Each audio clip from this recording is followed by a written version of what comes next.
All right, you guys, this is so exciting. This is totally different.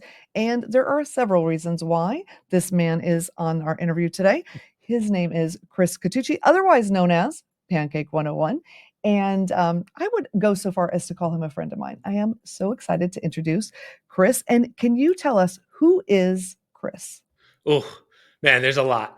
There's a lot there. So, as I said, as Jen introduced me, Pancake101, I've been on YouTube for 10 years now. So, I'm one of the, I guess, veterans in the Discord server. And as you said, Jen has become such a great friend. I've started to know more of your family. So, uh, that's kind of the big one. But who am I? So, gaming YouTuber, just someone that loves making content. And I'm very blessed to have a job outside of YouTube that lets me still prioritize YouTube. So 10 years, almost 3,500 YouTube videos, which is I see that number and I'm always amazed. I'm like, oh my God, 3,500.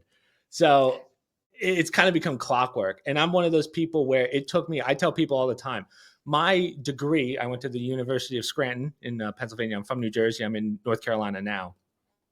But I got my degree in psychology, and then I went, hey, I want to be a YouTuber, so I got to learn how to edit. I edited on my own. I didn't take any lessons. I didn't get anything, any help. So I tell people it took me 8 years just to find my voice on YouTube. Like that's how long it took me because I just didn't have the skill set and I had to learn it all on my own. So I guess to answer your question of like, who am I? I'm a man with a dream that had to figure it out on his own. So There you go. Well, yeah. ironically, I had my channel for 8 years and I had 38 subscribers until this past March. So, I think, people think it's instant success. Like, oh, wow. Like, no, Not at all. I don't think anyone, well, I mean, a couple people do, but rarely. And content. So you were saying you just love creating content. So for those who don't create content, what does that mean to you? So let me take you way back. That's a great question because I'm going to tell you. So I won't go into the meeting that you and I were just in, but they were kind of talking about burnout. And one of the big things for me was I started with the mentality of I want to be as successful as possible. The only way to do that is if I post and I post and I post, try new things, and then find my way. And remember, this was at a time where, as I said, I didn't have a voice. Like I didn't know how to do it. So I would get almost not, I don't want to call it like a jealousy in a sense. It was like, of course, I want everyone to be successful on YouTube. Like that's the beauty of YouTube. I'm 100% in YouTube, but it always was tough to see people putting in almost like half the work, half the effort, and going way further than me, like getting further.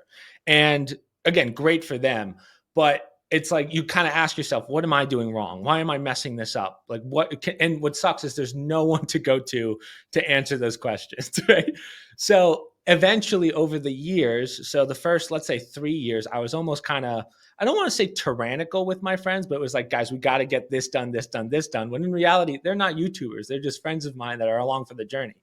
So it took me probably a good 5 years to go, you know what? The reason I'm doing this is because, well, there's a bunch, but because I'm creating a legacy on YouTube for my future children, a family that are currently alive to see things. That's why I started my podcast, which we can talk about later.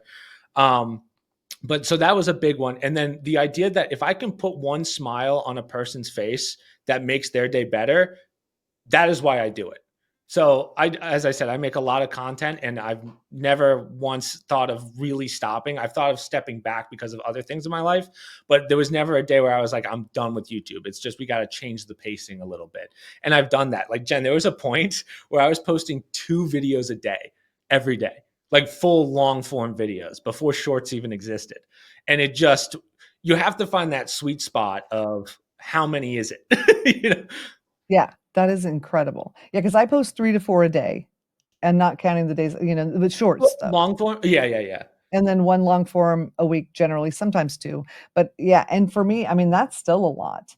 But Yeah. to do 2, I can't even imagine 2 long form. That is So that is intense, intense, so like now I dedication. do now I do 3 to 4 long form a week, 2 shorts a day, and then I do 5-hour live streams Monday, Tuesday, Thursday, and Friday, and then all the video recordings. Like I always have backlogs.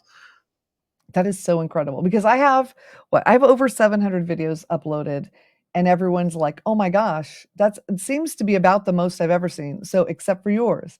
So, Yeah. that is intense. So, what is it about creating video that drives you? Well, kind of what I just said, but also I genuinely love editing. Like I love making the memories with friends, and even if it's just a game the one thing that's great about video games is you don't really have to rework the wheel every time. There's always a new video game to play. So, that part of kind of having to think of something new isn't exactly there. So for me, the best part is the editing because that's what's going to make my video different from everyone else's. So that's why the editing process for me is just so much fun, and including with the podcast as well. I like editing the podcast, which is not as much work, but it's still fun to do. So, So, let's say someone's watching that's not a gamer mhm. and they think, "Chris, how in the world do you spend this many hours, and what is it about video games that makes you want to do that?" I love that question because I've had to. I'll take it back for the people who are not into video games. Like I have to remember that this isn't my audience; it's your audience. So there's two types of gamers, right? You have the multiplayer gamers and then you have the single player gamers. Now I do both. I started in a video game that maybe some of your viewers have heard of called Rainbow Six Siege. And I played that what's called the open league, where basically when a new video game comes out, you have the professionals, but they have to kind of create the professional teams and see who's interested. So my friends who I'm currently friends with, we would play, that was the game. And then we would play the pros and we just got starched. So that's when we went from competitive gaming to more so let's just have fun with this. So that was probably about that 3-year point that I was telling you about where it was like, let's just change up this content. But there's also single player games. Now for me, I grew up kind of an athlete. Like I was one of those, I'm not bragging or anything, but I was one of those kids where I could play every single sport. Like there was really no sport I couldn't play. And everyone in the town or whatever, your leagues, they're like, he can really go far with this. And my parents had the attitude of, yeah, that's possible, maybe, but focus on school, focus on other stuff. Like what's funny is neither of my parents are into video gaming, right? They were very against it. And I'm like, hey, how'd that work out, mom and dad? So in that regard, video games were kind of my escape. So the reason I do a lot of single player games now is because I like the stories. And nowadays the stories have gotten so advanced that it almost feels like it's like a really good storybook, right? So for me, those are the games I kind of gravitate to now, and then I make different types of content. So if I was to put it to someone who's not a gamer, trying to say, like, try and put it in perspective, imagine being the lead actor in a fantasy. That's how I see single player games. So that's why I enjoy it. And I love making the content. And with the live streams, I'm able to interact with viewers. So that's what keeps me going. So Yeah, I hope and I that. have to say, so I'm not a gamer. My husband and my some of my kids are, but I am definitely not. I'm more of a book and board game person.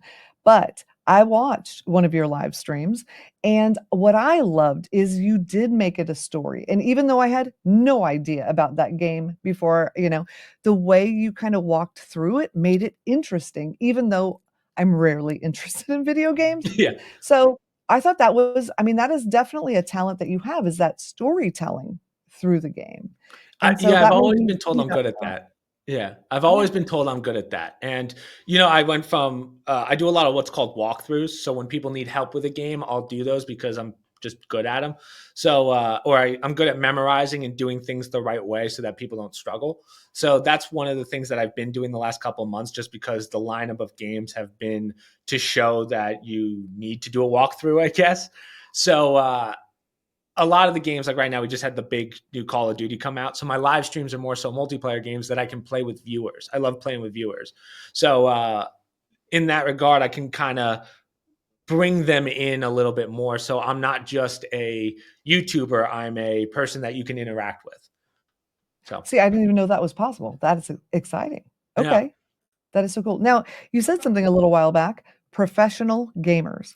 So, for those watching who are not gamers, what does that mean? Does that mean they get paid to play video games? Yes, millions of dollars. So you have what's called esports, which is kind of it's like the NBA or the NFL, MLB, but for gamers. And I kind of have the same mindset, and it's not a knock on gamers by any means. I don't want to attack my audience, but I'm not involved in that at all, in the sense of I couldn't name a single professional gamer. I couldn't, except for the ones that I grew up on that you would just kind of hear. But they're on teams. So there's a lot of the bigger YouTubers right now are known as FaZe. I don't know if you've heard that term Mm-mm. thrown around. You have FaZe Clan, which is, they used to be a gaming company. Now they're a little more, not as much video games, but more so just live streamers that kind of do stuff. So that's considered a pro team. And they, basically you pick a video game, and Call of Duty, which I'm sure everyone's heard of, and they're usually the 5 best guys in the world. And then they play the other top 5 in Asia or Canada or whatever. And usually some of these pools, depending on the game, it's a multi-million dollar prize. There's a lot of money in it. So That is incredible to me. Okay, yeah. well, see, this is good. I learned something new. I'm sure that somebody in my audience learned something new. Yeah. That is awesome. Okay, so let's say someone's like, "Oh, I'm great at video games." Can they just try to do that? I mean, what are the At the steps to do that? professional Yeah. level.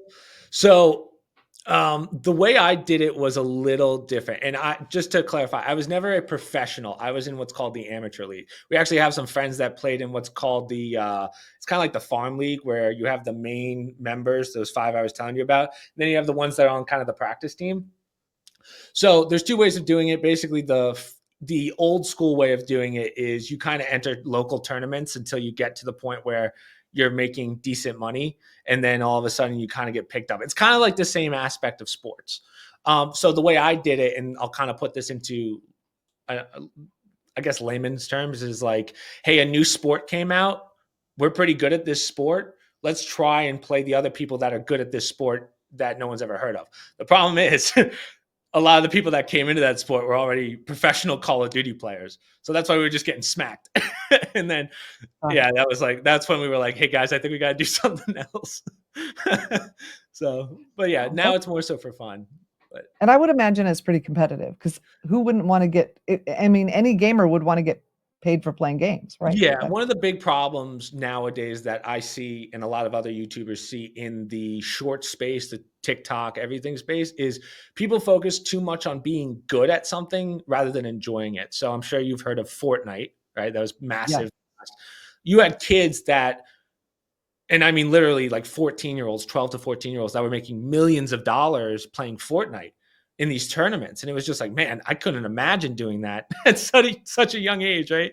So, but, and then they don't have, I'm not going to say all of them, I'm just saying generally, maybe there's no personality there. You can only be so good, and then someone else is going to come and beat you. That's really what ends up happening in the end. So, uh, again, I won't bore your audience with the story of how we started making the waves up, but it was like, hey, we just won 50 ranked games in a row. And that's not an exaggeration. That's a lot. And then all of a sudden you go in and you can't even get a kill. You're like, oh, okay, there's levels to this game. So that's why it's so hard to be a professional at that level, Okay. which I am not. That makes sense. Yeah. Alright, that's awesome. Okay. So, is this your full-time gig, or do you have another job? I think you referred to another job earlier. So you and I have talked off stream about my job. I have a very interesting job, That's yeah. business oriented. But But, yeah, so in that regard, yes, and because of that, I'm very fortunate to have a very free schedule. So that's why I'm able to make so much content and keep um, this schedule that I've had for 10 years. So yeah, blessed. Blessed is the that right is word. that is so cool. And Yeah. you're close to your family too, which is such an Very close. incredible Yeah. thing. So physically and figuratively, my parents, my mom, I guess we'll get into it. My mom and I have a podcast called the Cake Shop Podcast, where it's funny. We started it. We call ourselves the COVID podcast because that's kind of where we started it. Because my mom's a big, as you know, she's very into politics. She loves the podcasting thing. It's funny. So growing up, my parents were very anti social media, and I kind of made one behind their back. And my mom found out. She was like, "How dare you?" You know. And then from there, uh, years go by, and my mom, one day I was like, Mom, I want to start a podcast. And I did it, and I started solo. And I don't know if you've ever done a solo podcast. That is a skill in itself. It is hard Yeah. because you have to come up with an hour of just talking to yourself, which is, I can do it when I'm walking around in my kitchen, but when you put a mic and the camera in my face, I'm like, oh my God.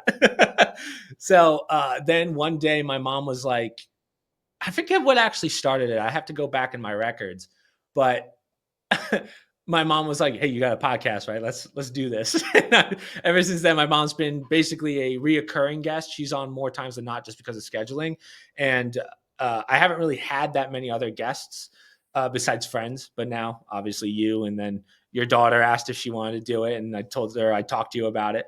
And then obviously the other people in that shorts community who have kind of reached out and said, "Let's do it." And I know you're doing the same thing.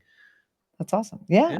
Yeah, the collaboration is so I don't know, it's just fun to be able to Yeah. meet all different kinds of people, you And know? I wanted to be the YouTube. You and I talked about this off camera, but I wanted to be the YouTuber that wants to do everything. Like I am in the gaming community, but I don't mind. I'm someone that loves expanding their knowledge in everything. That's just how I grew up.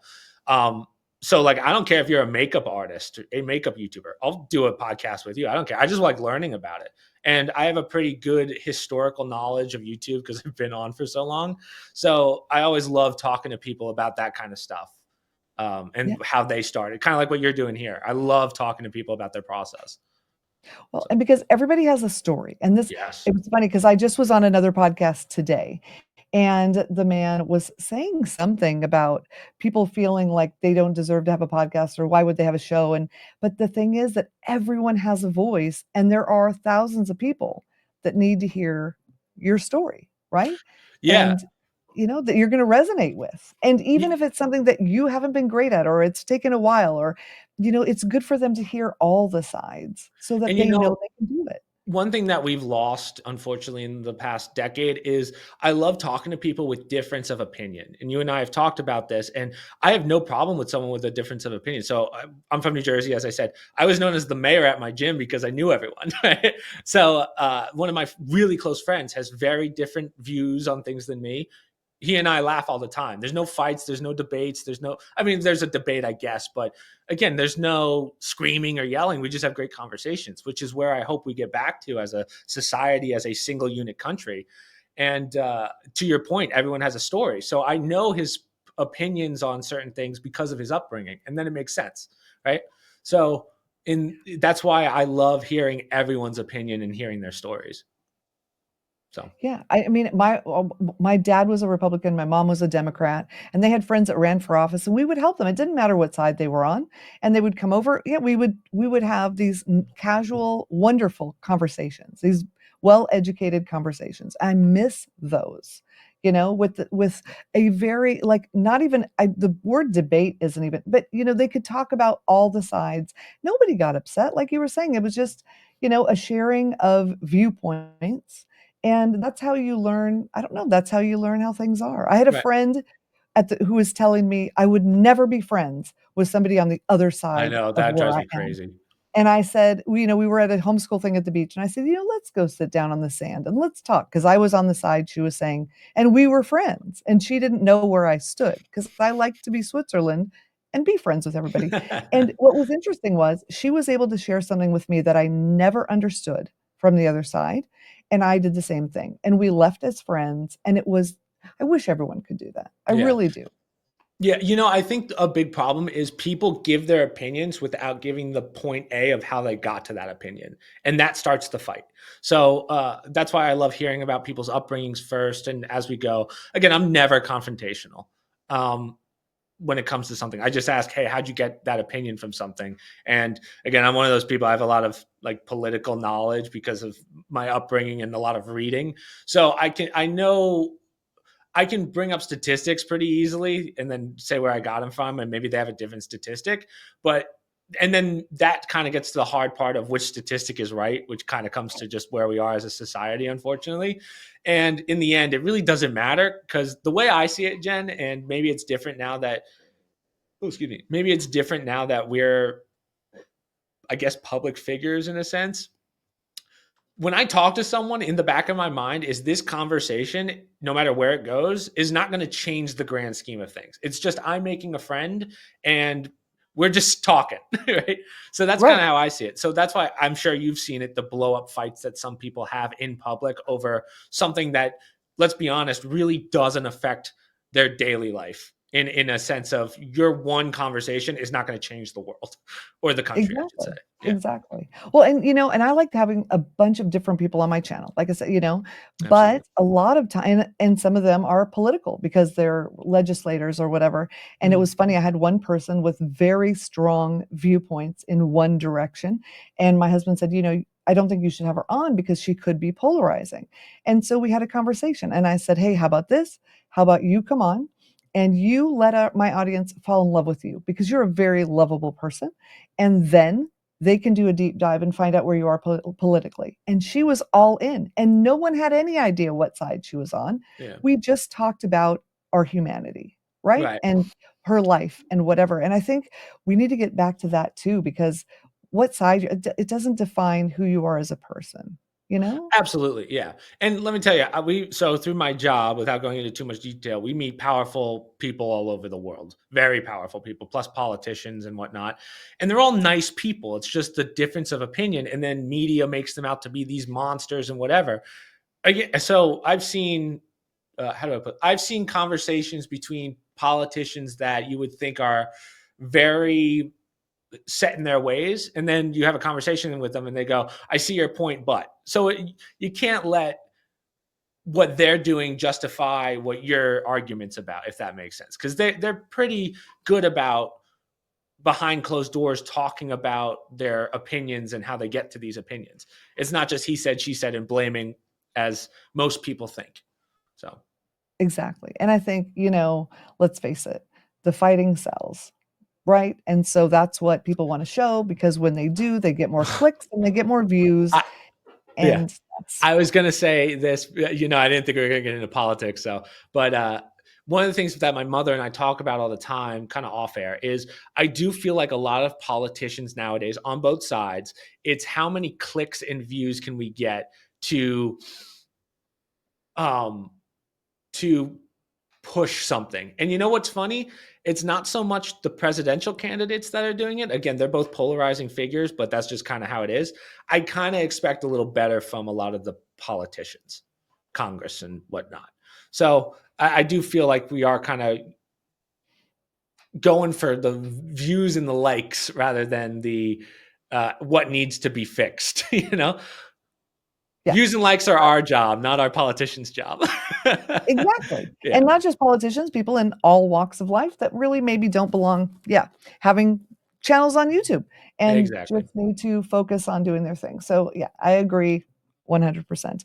Yeah. And not that they can't separately or whatever, but yeah, Yeah. which and freedom of speech could be a whole conversation for another day that we could Yes, have. you'll have to do that on our podcast. So, yeah, this is not, Yeah. yeah, it's a whole thing. So, but I'll ask you this question. With social media the way it is and as open as it is, do you think people have more freedom of speech or less than, say, we did 10 years ago when you started?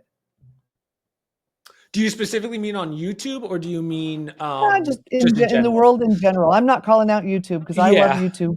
Yes. Yeah, No, just in YouTube general. has never steered us wrong. I think YouTube out of all the platforms is by far the best. The problem with the other platforms, and again, every platform has its problems that they have to fix just because you have so many people at these companies. One of the things they always talk about is like breaking it down and subsectioning it, which again, I don't know if that's better or for worse, to be honest with you. But if you were to say the freedom of speech aspect, you got to remember these are companies, and this is a debate that I have with my mom all the time. If you work at Best Buy and you're doing something that's against their terms and conditions, that's not, you can't look at Best Buy and say, oh, you're the problem. You're just not following the rules. Now, I do think there's certain limitations to that, and that's that gray area that is always talked about in society right now. But the freedom of speech aspect, I think everyone should have freedom of speech, but you have to live with the consequences of what you say. Just because you can say something doesn't mean you should. But I also don't think that should limit you, right? Um, Yeah. but I, I'm sure that, and again, now we have more evidence of this. So I know I'm not speaking out of turn, but there's more and more information coming out that certain social medias do suppress things, right? That's not a question anymore. So clearly I'm not saying everyone at these companies are doing something nefarious, but I'm sure maybe there's certain parts of the company or certain people that have a certain amount of power in any company that are kind of making these decisions when they shouldn't be. You can't claim you have an algorithm and manipulate the algorithm. And I'm not saying that's the case. I'm just saying that as an example. So is it better or worse? It's better. The harder part is navigating what's right and wrong, or what's good information, what's not. So, There we so go. you know, I like that. someone That said is someone said it best the other day. I actually saw a post. I think it was on Twitter. It's scary that some of the channels that post memes give better information than the mainstream news outlets. I was like, sometimes that is true. yeah. So Yeah, they can put something out in a meme that, the picture really is worth 1,000 words. absolutely, yeah. And sometimes they just post news of what's going on in other countries that we don't get to see. So Yeah, exactly. now, is it All right. right or wrong? That's another topic, but Yeah. So let's say somebody's watching this and they think, wow, Chris, you've been doing this for so long. What advice do you have for somebody who's just starting out? Maybe somebody that was at the age that you were when you were starting out, and they want to get going. What would you tell them?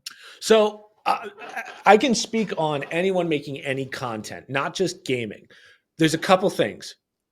Um, I forget if we started recording before we talked about what we were just the meeting before, the mammoth versus farmer. I was the one that basically said, I'm going to have one hit video and that's going to take me forward. And you expect this to hit. Do not do it that way. Do not go into this thinking you're going to have that one big video that's going to make you the next Mr. Beast. It's not going to happen.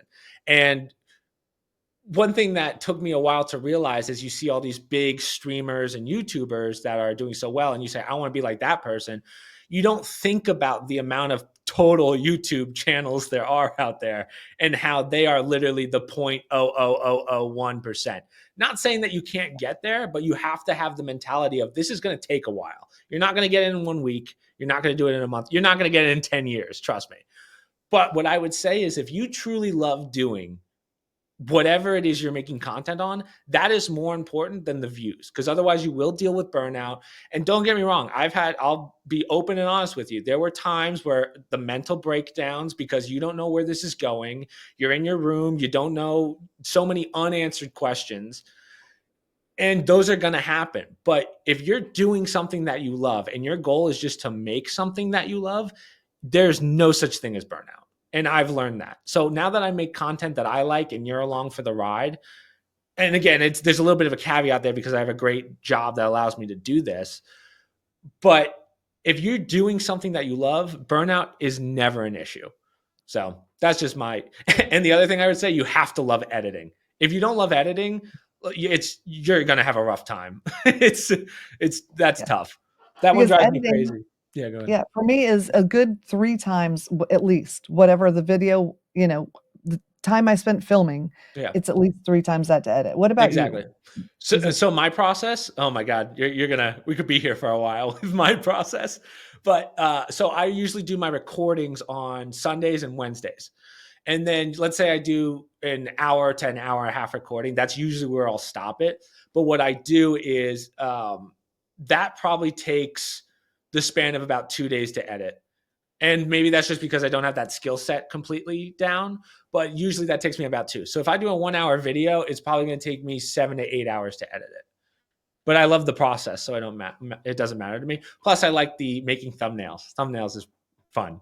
That is my downfall. It is totally my downfall. I am horrible at it. Yeah, I Yeah. need help. So there we Well, go. again, I'll help you. I don't know. One of these days, you and I have to sit down, and I want to see your process, and I can help you with it if you want. Yeah, that would Um, be phenomenal because Yeah, my no problem. because I'm Well, a you know what podcast. I learned? You know what I learned the other day? I'm trying to keep this is a little secret. So this is for anyone who is watching. This is like the little tidbit. I figured out that you can live stream horizontally and vertically at the same time. So I actually hit both the shorts feed and the long form feed at the same time, which is There you go. really nice. So That is yeah. yeah, so that way I'm not missing out on a category. So I've figured out how to streamline this stuff to make it easier for me. And and I also use something that allows me to stream on multiple platforms. So I'm not just on YouTube. I'm on Twitch, D Live, Kick, and TikTok. So I'm pretty much everywhere. I'm pretty. It's funny. You asked for headshots, and I was like, man, I don't have any pictures because my face is all over the internet. The last thing I want to do is take more pictures. Oh, thanks. Isn't that funny? Yeah. But yeah, so let's say somebody they want to follow you. They want to check out what you got. Where would they go? Okay, so that's a great question. You can find me on literally everything as Pancake101. I'm actually Pancake live on Twitch. And then the podcast is actually also on that channel, but we also have a small podcast channel that we started, which is more so clips. Basically, I designed it so that whenever I post a podcast to the main channel, it automatically goes to the other one, which is really nice. So if you're only here for the podcast channel, you would just go to the Cake Shop podcast, and I sent you the links. So if you want to post those, and then Pancake 101 is just for everything. And if you want to come to the live streams, oh yeah. So if you just want to, go ahead. It's Pancake with a K. So it's Pancake really with a K. important for Yes. people to know. Yeah. Yes, with 2 Ks. this is true. Which is, we were talking about this the other day. I kind of made a mistake because whenever you type in Pancake 101, the first thing that comes up, because I'm not a big YouTuber by any means, is actual pancake cooking. So I'm always at the end. So you might have to just type in Pancake 101 gaming and it'll come up. So okay. That's awesome. Yeah, we'll have the links in the description and all the things in the show notes for the podcast and all the things. Awesome. Because I think, this is really fascinating and it's really good. And if you're listening and you're thinking, but I'm not a gamer. Well, I guarantee you have somebody in your family that is. Yeah. If you have children or nieces or nephews, and it's important to find out what they're into. And we talk about everything. So the podcast, we bring up YouTube news, we bring up political news, any news you want. And then even during the live streams, people will ask me questions that have nothing to do with gaming. So a lot of the time, I feel like the gaming is secondary. Me talking to viewers is primary. Because to me, the viewers are always first. Oh my gosh. And how incredible is going live? I love it. Well, I just started the shorts feed lives, and those are a lot of fun because the one beauty of being a small streamer is I know my viewers very well. Like I know about their lives to a certain extent because I've been doing it for so long. Like I have some really close viewers in the sense of I know their lives, what's going on, all that. Once you start growing a little bit, you're like, oh man, it's hard to keep up with all these people. And you'll have someone come in from 6 months ago and they're like, oh, do you remember me? And usually I do, but there's definitely someone like, oof, I feel bad. Yeah. So you want to be everyone's friend, but you can't cater to everyone. Exactly. So, yeah. Do you have a Discord for your people or? Yeah. So it's all in the links in my channel. If you want to join the Discord, you're more than welcome to. And then we talk, post memes and stuff. So it's really for scheduling for the most part. So if I'm late for something, like late for a live stream, I'll say something. Yeah. And everybody knows that is. And everyone chats. Yeah. As I said, I've done a very good job streamlining everything. But as you know, managing multiple channels is tough. My brother actually manages the Cake Shop podcast channel with the clips. Yeah. Yeah. It's a lot. Yeah. It is a lot. That's why people, can I ask you a question, Jen? Yeah. As someone, because I think you and I have very similar backgrounds in the sense of we haven't done YouTube our whole lives. There's a big debate right now in the YouTube community, which is this harder than a 9-to-5 job? And I'm curious what your answer is. Ooh, I wouldn't say harder. I would say it may be more time consuming, but I absolutely love every second. So it doesn't work. I always tell my kids, find something that you love to do and you'll never work a day in your life. And so for me, I mean, I'm literally right now working till 2 or 3 in the morning every day, but I start late because I'm a late person. So I start at 10 or 11, but I mean, that's a lot of hours. You and I have the same schedule. I absolutely love it, and I wouldn't trade it for anything. Yeah. No, I'm the same way. Like people say 9-to-5 all the time. Of course, it depends on the job. I do think on YouTube, and I guess you could say this for just products that you see in the store. People see the end product. They don't see everything that goes into it, like the thumbnails, social media, all that. So it is a lot, but to your point, it's not necessarily harder if you love what you do. So that's why I'm always on the side of a 9-to-5 is definitely hard. Even if you're in a 9-to-5 that you love. Again, I work from home, so I can walk around. I can throw the TV on, play some guitar. Right. And and then there's something, I don't know. It's kind of like, when you go on a ride, you go on a roller coaster, right? Yeah. There's going to be ups and downs and twists and turns, but you don't know exactly when they're coming. And it's the thrill of that. And to me, that's kind of like YouTube. Some days my stats are great. Some days my stats are low. Like I don't know exactly where I'm going, but it's the ride is fun, and I'm Is gonna yeah. hold on and put my arms, I'm gonna put my arms up and just enjoy this ride as long as I can. Yeah, exactly, and as I said, I'm fortunate where I've enjoyed the ride, I've enjoyed the ups and downs. You definitely have some very down downs, but you definitely have some ups, and, I'm Yeah, still not at that up point, but hopefully with what we're doing, we'll get there because, yeah, it's fun to start something, and it's even more fun to have people enjoy it as well. exactly. Yeah, that feedback, you know? So Yes. if you're watching or you're listening, give us some feedback. Let us know, what do you think? Absolutely. You You know? know, one thing that always keeps me going when I'm at those lows and lows, it's that one comment that you'll get out of the blue, which is like, "Hey, you're doing a great job, and we hope we see you grow." And it's like, yeah, that's all I needed to hear today, and that just drives me to go up. Again, you get more negative comments than positive, but that one positive, you're like, "Whoa, this could." That makes me feel pretty good. It does. It does. It feels so great. Well, Chris, thank you so much for stopping by. I really Of appreciate course. your time. Yeah, no, thank you. Anytime, as you know, if you need another fabulous under 50, just let me know. And then, of There course, we you'll go. have to do ours as well. Yeah, And it's gonna then be a blast. little foreshadowing, I believe my mother's doing yours at the end of the month, right? Yeah, So we she have is. to It's gonna be schedule so that. much fun. Yeah.